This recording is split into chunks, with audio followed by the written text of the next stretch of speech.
Hello and welcome back to the Freelanceverse. Today with a live Q&A. Thanks for tuning in, everybody. I hope you're doing well. People will come in a second, I guess. It always takes a few seconds when I'm live. Hope you're doing well. The new season has started. This is season 6 of the Freelanceverse already. You can probably hear I'm still a bit nasally. I caught some kind of summer flu towards the end of the summer break. I feel like it went by so quickly. It's insane that I was now gone for 4 weeks, and sorry, you will hear a couple of coughs probably throughout the next 30 minutes. Yeah, 4 weeks gone. It didn't feel at all like I was gone. So now a new season is back, but I'm really excited. I'm happy to produce content again. I thought I would probably produce a bit over the summer break, but that hasn't happened. So now, as of this week, as I'm back, I started working on videos again, and I have basically the whole planning already done until the end of the year. Of course, there is always changes coming, but let me know in the chat, let me know in LinkedIn messages, wherever you want to reach me, what you would like to see in the new season. This is the 6th year that I'm doing this, so there's only so much you can talk about, of course, about translation, but I mean, I can always revisit topics that are definitely different now than 6 years ago. You can also request videos that don't necessarily have anything to do with translation. Yeah, and I always see nice comments that people say, "Oh, can you make a video about this?" And I have already made one, if not two, videos about it. But of course, new people find the channel and they don't necessarily go back to old videos. So of course, I can always remake and re-talk about different topics again. So I'm gonna try to make it through with my voice this live stream. Excuse me, sometimes I will have to drink some tea or some water. If you're in here already, let me know in the chat where you're watching from. It's always interesting where in the world we're all connected from. And make sure to ask your questions in the chat. As always, I also have questions prepared from the last Q&A and also from just other videos. So as long as there are no questions in the chat, I will discuss these questions, because this live stream always turns also into a video on demand. So it will be this Monday's video on the Freelanceverse channel. So people that are interested later on will come on and I will discuss different questions. I see we are 7 people in here. Thank you so much for tuning in. It means a lot. Let me know in the chat where you're watching from. And I'm going to just start with the first question that I have prepared. It comes from Siliza Style 9120. Just curious, what is the reason why you don't also do interpreting? That's a great question. Very simple answer, very simplified, is I'm bad at it, right? And I realized that very early on. During my university, there was a question, I think, was it after the 2nd year or after the 1st year already? I'm not sure. Probably already after the 1st year. You had to decide whether you want to go into interpreting as well, or if translation is enough, or if you want to go into technical writing, copywriting as well. So you had a couple of different paths to go on. And I tried it out, whether interpreting was for me, but I very early on realized that this is just way too hard for me. I'm not a good speaker. Well, back then I didn't do any public speaking. Now with the YouTube channel, I became better at it, of course. But back then it would just give me an anxiety attack to go to a conference and talk in front of so many people. And yeah, just you have to have a special kind of brain that you can process and output at the same time, which is what you have to do as an interpreter. And that's simply not for me. I have huge respect for this profession. A couple of my very good friends are doing it from university and are excellent at it. So there are definitely people, and not many people are needed in the interpreting space, right? So only the best will make it and should make it, and that's the main reason why I never got into it. But I know a couple of people, for example, I think Maël Blivet, the French translator who was on the channel, he changed recently also into interpreting. So it's never too late, right? You can always change also later on in your career. That's definitely an opportunity and a possibility. Thanks for the question. And kind of in the similar take, when I'm already speaking of university, Ocean Leeside asked, what do you actually learn in a translation degree? What classes do you take? That's a great question, because when I tell people still nowadays that I study translation, I sometimes see like a confused look on their face, because it's like, So what did you do? You just translate all day, right? And kind of, but there are also a lot of other subjects that you're working on. So in the first year, what we had, it was called kind of the foundational year, and there it was just a language degree, really, like fully, like extremely difficult German grammar classes, and just you had to really polish your target language, while at the same time studying a lot of source language material. We had cultural classes both in the for me it was the English speaking countries and the French speaking countries, and then you also had additional classes, for example research. We did a lot of research where you find like how to distinguish which sources are good, which are not. Of course a lot has changed nowadays with that, but back then it was, you know, what we were given, and that was very interesting.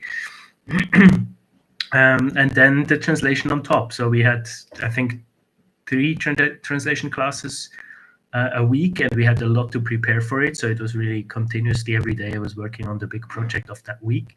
Usually we worked in teams. We worked on a big text in a team. No, well, first you do it individually, then you meet in the team that you're assigned to, and you choose for each sentence, you choose the best solution from individual person from the team. And then you create a team translation and you submit that in the class, and the teacher basically goes through it and decides which is the best, and you know, talks about translation decisions, etc. So I really love these classes. They were very interactive, and it was not at all, you know, blackboard teacher student how do you say, like lessons courses. Not at all. It was very interactive, and we were mostly working on the stuff during the week, and then in class it was just, you know, submitting what you worked on during the week. So my degree was very demanding. It was definitely a full-time degree. I know that some universities are more chill and laid back, and you can mostly just, you know, you can also work next to it and chill a bit, but mine was really full-time. I was working a lot while still working next to it as well. So it was an intense couple of years, but very rewarding. I definitely recommend anyone to get a degree. Still no questions in the chat. The people that are here, let me know if you want to know anything. Also just, you know, can be any kind of question. It's up to you, but I still have a lot prepared, so I'm just gonna keep going. What do you think about DeepL? Chiara Ippoliti asks. Do you ever use it? Also, why do you prefer Fußball over Fußball with the double S over the what do you even call that in English? I don't know. In Germany, there is a letter for the double S that is kind of I'm gonna put it on screen in the after edit. The reason is that in Switzerland this letter doesn't exist. So in Switzerland, for everything that has this this very swingy S in Germany, we use a double S. That's the only reason. It's really a mistake if you use that in Switzerland. So for my clients, I often have to take these out and replace them. And sometimes my clients say, but why did you do that? It shows now as an error in my word processor, and that's exactly why. So yeah, it's simply a letter that didn't make it to Switzerland. And in terms of DeepL, yes, I do know it. I do use it. I actually have a pro subscription. This is my main machine translation tool that I use. If I use it, I don't use it for all my clients. I'm very transparent with that. I use it when it's needed. But it's great to have a subscription, and it's not that expensive. I actually forgot how much it was. I think it's something like 100 a year or something. It's a great tool because you can also have shortcuts. So wherever you're working, you don't actually need to open the tool. You can simply click. For me, it's now Ctrl+CC. So if I do Ctrl+CC on any text in any window, also here now, a small dialog window from DeepL opens up. Yes, Estet, somewhere. Thank you. That's the word. A small dialog window opens up and immediately shows me a suggestion from DeepL. And of course, you can customize it as well. If you have a pro subscription, you can have different TMs within the tool. So you can really make it your own, which you can't do as a free user. Also, copyright. If you don't have a pro subscription, then I mean, if you pay for it, they guarantee that your data is protected, right? But of course, you're still giving the data to the provider. They are kind of free, whatever they want to do with it. But you know, as much as you can, be careful.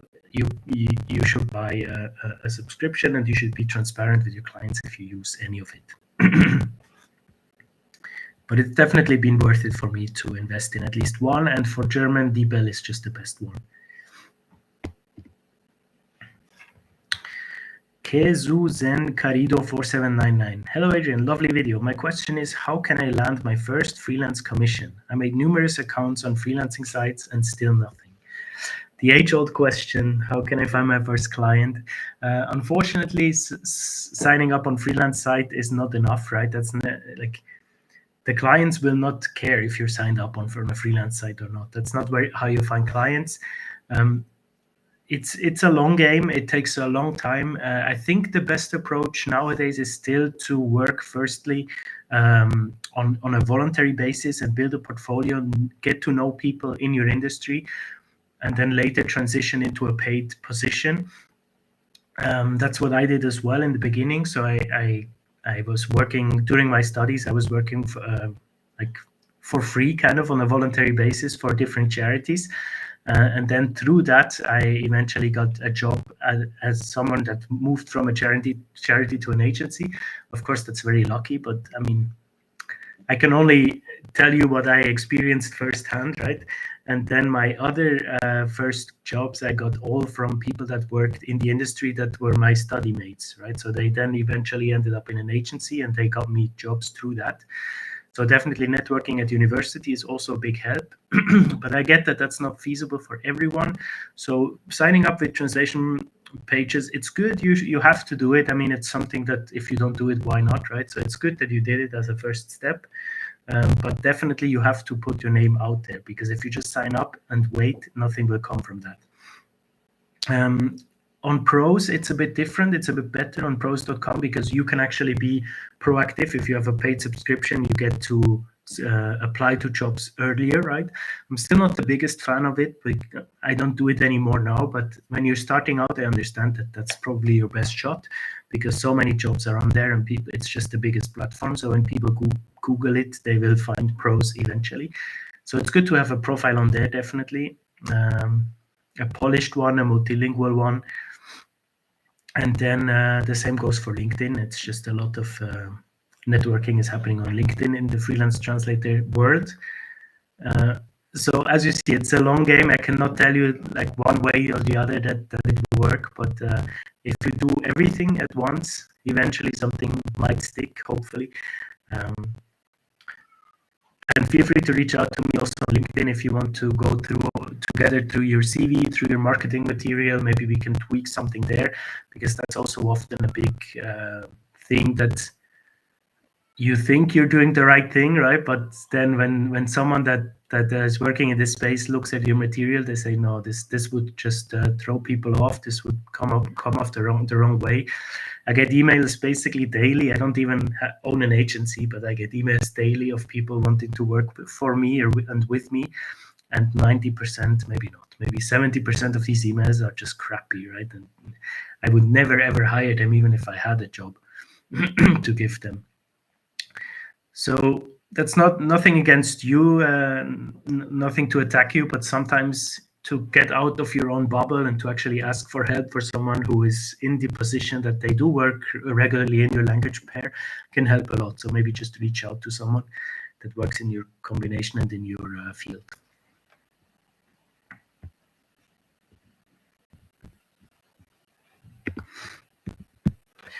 All right, we have a question from 412 Kamikaze. Nice name. Hi, Adrian. I'm a trilingual in English, native, Spanish, and Portuguese. Nice. I've never been in the translation field before. So is there a strong market for any combination of the languages I speak, be it from US companies or otherwise? Definitely. English, Spanish, and Portuguese is a huge market, right? Because you have, not only you have English, Portuguese, which is, I mean, Brazil and US is a huge market that communicate with each other.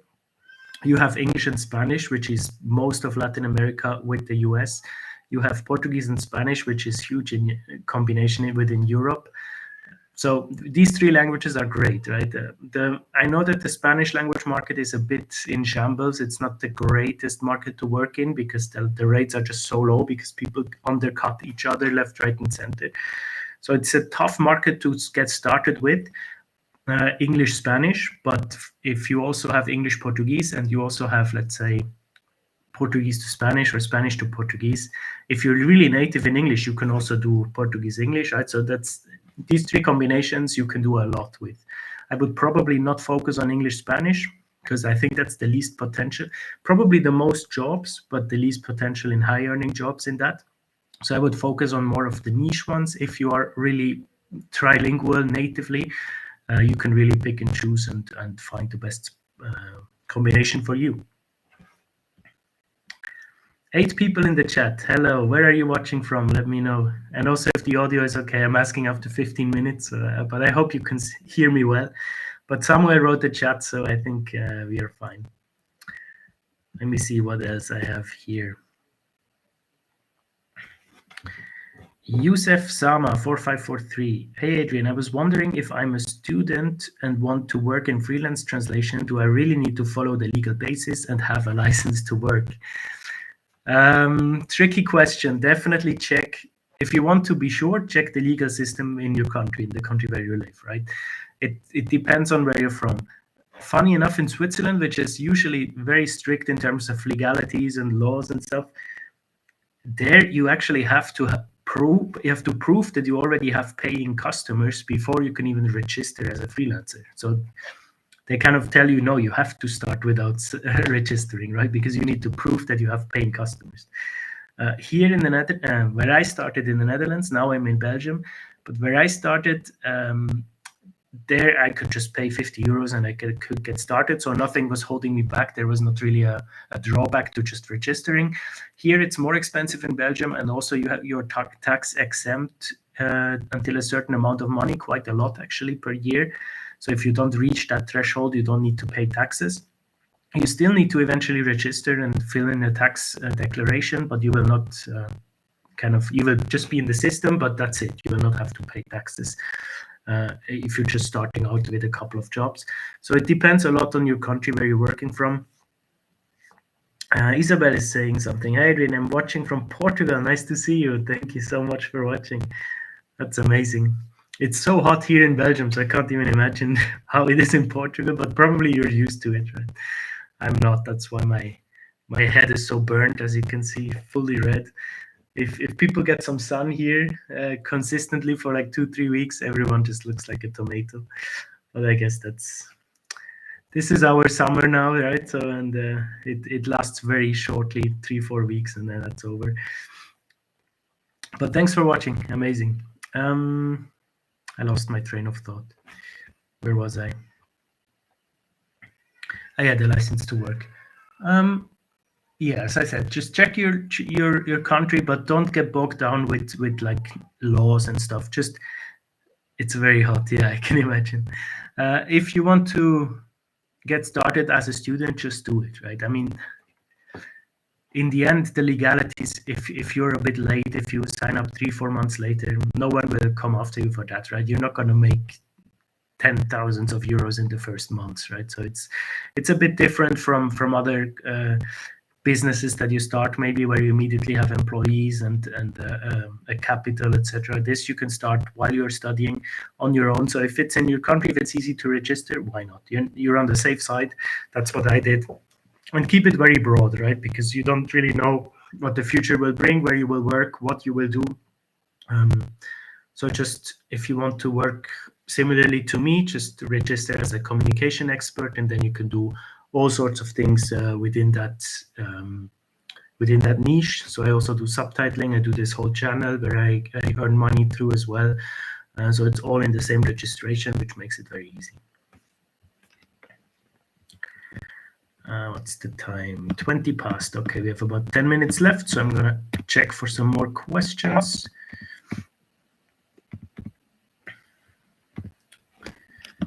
I have 2 more. Hi, Adrian. Great video. Would you recommend making your profile in English, your LinkedIn profile in English or in your native language? Great question. I would definitely recommend to do both. LinkedIn allows you to do your profile in two languages, multilingually, and then the user is, depending on the browser settings of the user, it shows up either in English or in another language, and then on the top right they can switch between English and I don't know where you're watching from. For me, it's English and German. So I have it in both languages, and just depending on the settings of the user, it opens one or the other. I think that's a good way also for SEO purposes, because if people search for Übersetzer in German or Translator, both comes up for me, right? Because I have the tagline in both languages. I think that's the best, especially in our niche, which is about languages. It's best to have it in both the source and target. And then within the tagline, you can also play around a bit, right? You can even go deeper. You should always have your specialization in there, your language combination in both languages as well. I would recommend not to shorten it. For if you work with Portuguese, for example, don't just write PT, but actually write Portuguese and what is it in Portuguese? Português, probably. So write it in full words, because that's what most people search, right? Rarely people go on LinkedIn and search PT translator. They would go for Portuguese translator. So in the tagline, I would put as much as you can, and then create a multilingual profile, and also create as much as you can in the tagline. Most of the relevant things in the front, because in a short, on mobile especially, it gets shortened very, very quite shortly. So just have English to Portuguese translator in the wellness industry, something like that. And then you have all the keywords covered. Eden Gomez is here. Hello. Oh, okay. You're replying to Samuel. I'm on the 4th year of BA in translation, Armenian, English, Russian. Wow. My languages seem to be very niche, but the market is not that great. Should I learn another language to get the advantage? Or, Samuel, I think you have an interesting language combination, so go for it. Learning another language will take you way too long, absolutely. Don't tell me about it. I'm currently learning several languages, actually, but there is no way that I could ever bring them up to speed to work with them, right? That takes so long. I don't even know if it's still possible for me, honestly. Probably it is. Like, people do it, but I feel like my brain it's so hard to learn languages now. So I'm very lucky that I grew up with a lot of French around me in Switzerland. So that the French we start very early. We start in like the 3rd grade already in school. And then you just grow up with it. So it's everywhere in media, in the news and stuff. So it's really ingrained in the culture, even though I grew up German speaking. And then English you just learn very early on as well. It's a very multilingual society, so a lot of people start learning English very early. But I could never imagine learning another language now to work with it as on a professional level. No way.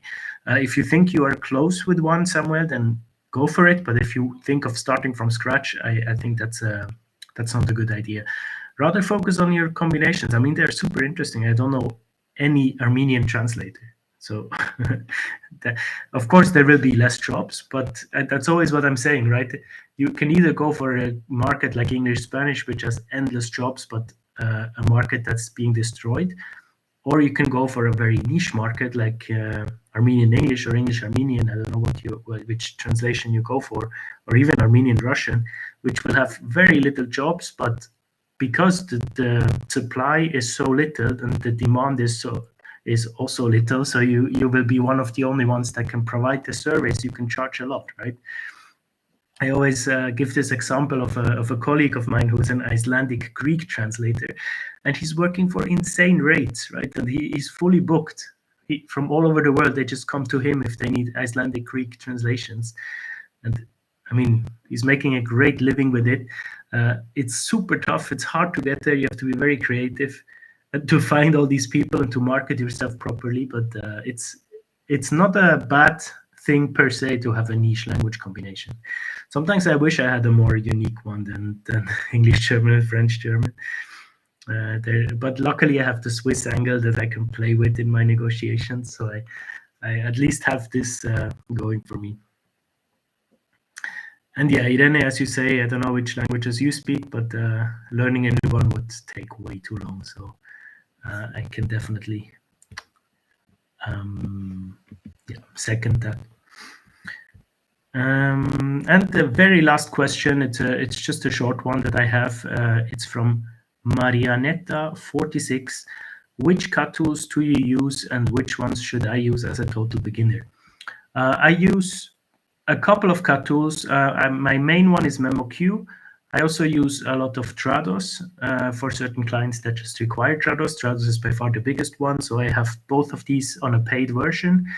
And then I work also often with web-based tools that are just dictated by my clients. Some clients just work with certain tools. For example, Phrase is a big one. That was before it was called MemSource. Now it's called Phrase. It's a server-based one, or rather a web browser-based tool. I kind of like it. It's intuitive. It looks very modern. It's nice. But you don't have to pay for it because it's browser-based and you just get the license from the client that you work for. And I use also Smartling, which is another web-based tool that I would use, and SmartCat as well. I think these are all, yeah, I think so. And I sometimes used other ones in the past, but they kind of phased out. Either I lost the client, I moved on from the client, or just the client transitioned as well. Thanks for the answer. You're welcome, Samuel. So yeah, as you can see, I work with a lot, and then sometimes I do subtitling as well, which is completely other tools as well. And for some jobs, I don't use any tools. So it's not that you have to decide for one tool as a beginner and you only work with that. There's a lot of tools that you can experiment with. Most of them have free trials. Now they all move to a subscription model, so it's. Well, I'm not the biggest fan of subscription models, to be honest, but at least it gives you the option to pay, like to buy one for a month, and then if you don't like it, quit again. So you don't have to like pay, I don't know, 700 euros to buy the full version. So in that sense, it's quite cool. Yeah, I can definitely recommend. If you want to buy one of the big ones, I recommend MemoQ. I work with them, with the brands that support the channel, but even before that, I was working with them at university. My university had a partnership with them, so all the students got it for free. And then when we graduated, we could buy it for a lower price. And then since then, I buy every year the service agreement so that I have support from them. It's a great community as well. Yeah, I can definitely recommend it's a company from Hungary, from Budapest, and I know all the people there very well. So if I recommend one, definitely MemoQ. Irene, I speak the most boring languages, unfortunately. I'm a native Spanish speaker and speak English and French. Yeah, we are kind of in the same boat there, right? Yeah, it would be nice to have sometimes a nice little twist and work in the Lingala language or something, but you know, we take what we can get. And I mean, I know that you are doing well as well, so it's not impossible to compete in this language combination as well. But it's definitely tough to not to get undercut by everyone constantly. I mean, I don't even try to apply to anything on pros anymore because it just gets overflown by people, like by German translators. I don't even know if they are or if they just use AI, but they're mostly based in Bangladesh, in India, in Pakistan, and they just offer translations in like 26 languages. I don't know what they do, how they do it, and of course we can't compete with that, right? And we don't want to compete with that. That's not the point. So I kind of completely strained away from all of these platforms. I do everything almost offline, let's say. I get recommended by people, and otherwise I just go to events, to industry events. I go to events in my specialization, which is the sports industry. I go to sports events as well to talk directly to the people in charge. That just gives you much more, I don't know, it just feels more real. It feels more like a business rather than just applying for gigs nonstop. And people also take you more seriously, right? If you are there in person, and if you say, I'm here at this motorsports event, I can help your brand to kickstart a web shop in Switzerland, and there will be this and this demand for this product, etc. So if you're there in person and if you can actually talk the language of the client, that helps much more. We need to get specialized in a certain field, I guess. Yes, absolutely. That sums up. You should do these live streams. Exactly. That's what I wanted to say in like a 5-minute monologue. I'm a native Portuguese speaker and speak German and English, maybe also boring languages. No, I don't think so. I think Portuguese and German is quite unique. So do you do German Portuguese translations? Do you find things in this area?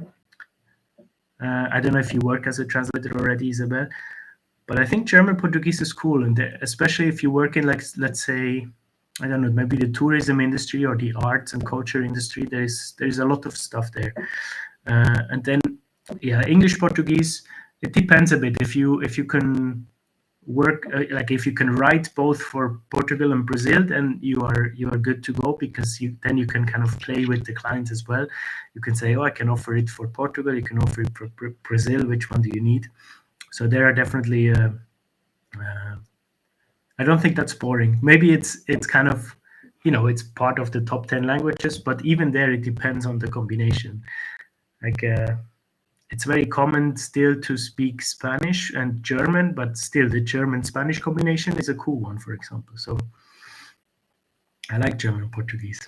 I find a lot of things in this combination. Yeah, I thought so. That's really cool. Nice. All right, half an hour has passed. Let me know if you would like, if you have any more questions. I have a few more minutes before I have to go. I'll go to play tennis with some friends, so I have to be there at 7. So I have a few more minutes if you want. Otherwise, I'm gonna convert this into a video for the people that couldn't make the live. But I appreciate all the 26 people that stepped by overall. That's always great that people are actually here in person and interact. Like I'm writing with Samuel, Isabel, and Irene, kind of all over the world. Well, it seems like we're mostly in Europe, but yeah, it's so nice. Thank you for being here. I appreciate it a lot. Make sure to like the video so it gets shared more, and subscribe to the channel, and let me know what you would like to see in season 6. I have a lot of things planned. Mostly I want to focus on expert opinions, because I feel like these people often speak at conferences where freelancers don't really have access to, because the tickets are like 500-600 euros, and it's just not feasible to go there. There are a few cheaper ones, a few free ones even, that people don't really know about, so I'm trying to promote that as well. But I thought, I have now access to these people. I know now a lot of experts in the field, so I thought, why not invite them to the channel and share the knowledge with you guys that are directly affected by whatever happens and whatever the people in charge do on a daily basis. So I think I want to steer the channel a bit in this more expert knowledge direction. But of course, I will still do my specialized, I will still do my Q&A, my day in the lives, a lot of other things I have planned, a couple of comparisons. I was thinking maybe I can hire a freelance translator and also do like an AI translation and compare which is better and what are the mistakes by the machine, where the human is better, where the machine is better, etc. I think that could be interesting and insightful.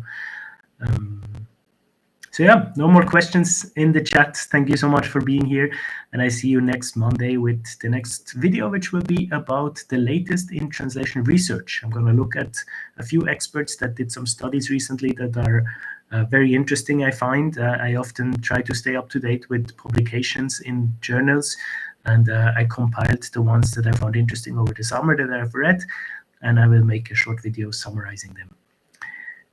Isabel, wish you a nice evening as well. Thank you very much. Take care, everyone. Bye-bye.